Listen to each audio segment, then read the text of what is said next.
Yeah, you should be good. All right. All right, what's your story? Who are you? All right, my name is Gil Grosman. I moved to New York in 2015. Grew up in a very, very small town in Israel. Moved to a boarding school when I was 13, very good school. Oh, that checks out. That explains a lot. Yeah, I don't know. Does it? Yeah, no, it's around me there was no good school, so we decided, me and my brother, we went there. Started playing jazz there, music, a lot of metal, a lot of jazz. Then I joined the army. Hey. How you doing? Good to see you, man. Nice to see you. How you feeling? Not bad, you know. Just making moves right now. We're checking out a new bar. Fun. But I'll text you. Oh, the bar business. What a great business. Yeah. This bar just closed. Oh no. Yeah, slowly, surely. Oh yeah, I heard about this bar. Yeah.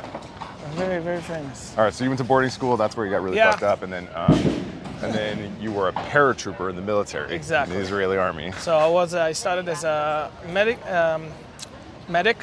I did a year of training, and then I went like 4 months of medic training, and then I joined a guerrilla unit. So basically, going to houses, clearing everyone, making sure that everyone's safe. Except for the people in the house. Yeah, no. But even the people in the house, they are not terrorists. We'll make sure that we take care of them.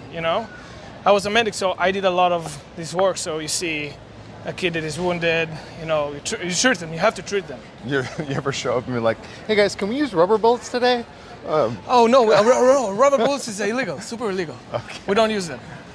No, but we're talking about more like not civilian areas, Well, how'd you get into drinks? And then I finished that. I went to a year in South America.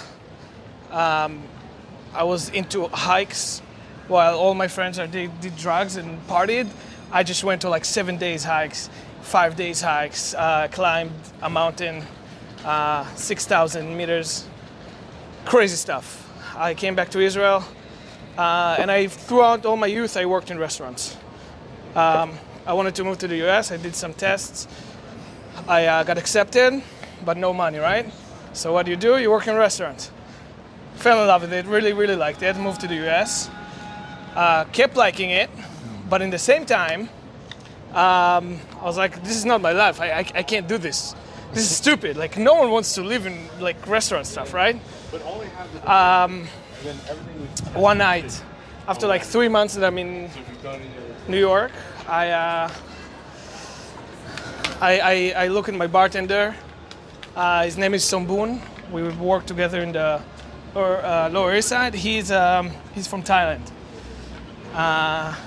And someone ordered a Negroni, and he was on a date. And I was like, wow, bro, this date is over.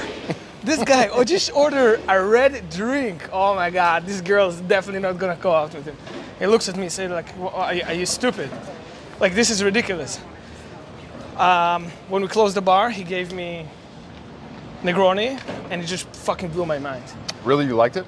I fucking loved it. Really? I love beer. I don't know anybody who's ever loved Campari that is first huge Negroni. in Israel. Huge. People are taking shots of Campari all the time. Girls, guys, 17 years old, 18 years old, 25 years old, 30 years old. Campari is huge in Israel. Huh. So yeah, fucking loved it.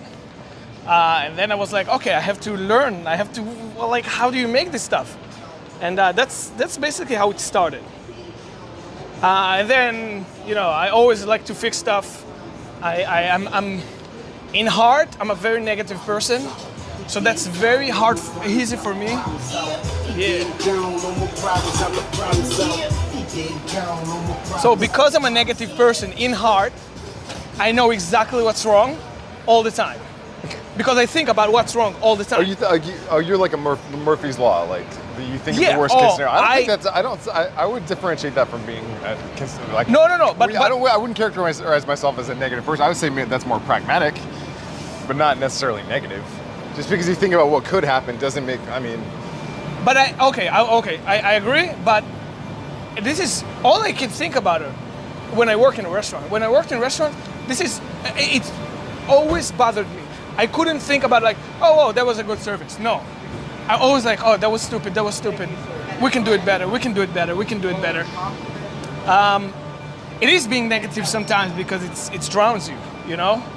Because you can never be good if you always think about all the shitty stuff that you're doing, you know? It's hard. It's hard. And that's why a lot of people like us are getting burned all the time, because there's no one above us to tell us, hey, you have to relax a little bit. And that's one of the things that I did for my bartenders and barbacks when I worked, because I learned that if there's too much pressure on people, they're just gonna burn after a year, 8 months. And we see it in restaurants all the time.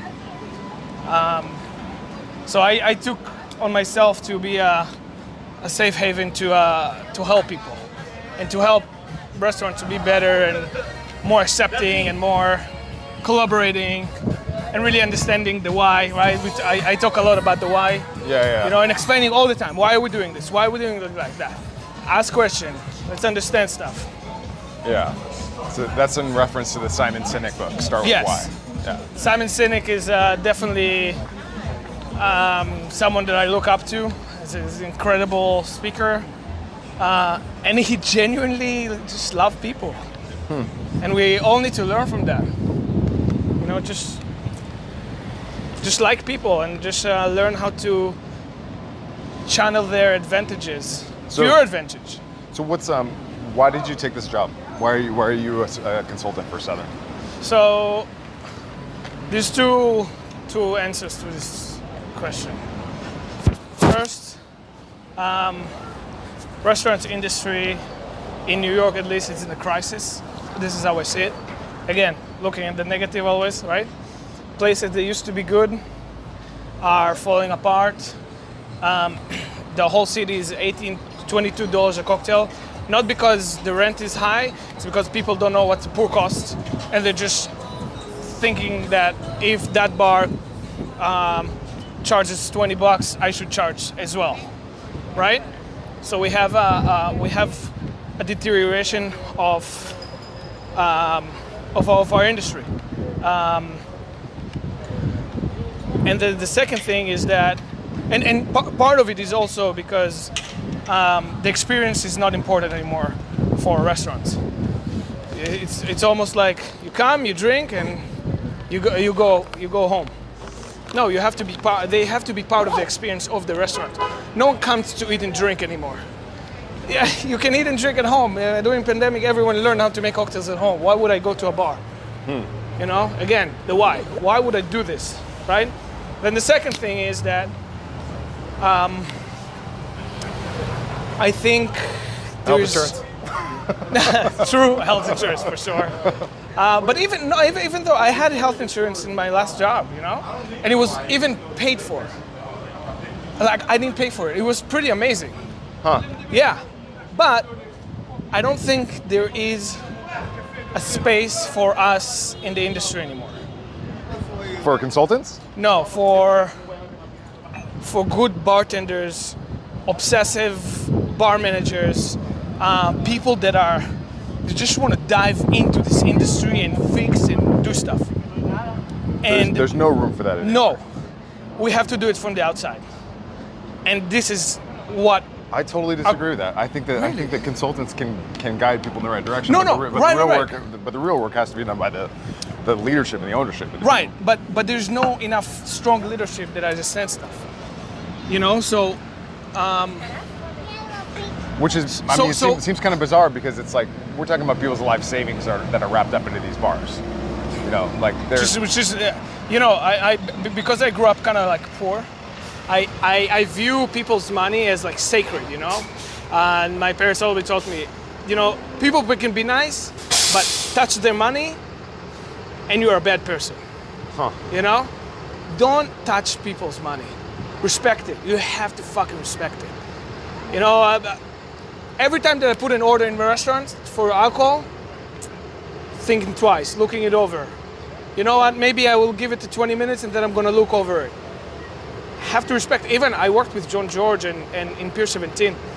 Man, I could do another $5,000 order a week and no one will notice. Yeah. But it was important for me to make sure that my team is good and do good, that everyone's doing good. So what are the, like, let's say, what are like 3 things that you look to accomplish? What does done look like in the form of your consultations with bars? So going back, I think the experience of, I want people to understand that when they're coming to a restaurant, they are going to someone else's house and they are joining, someone else's room. So, okay, we should stop that. All right. Thank you. We should stop the interview or we should keep going? So, Yeah, I guess so. Yeah, it's a little loud in here.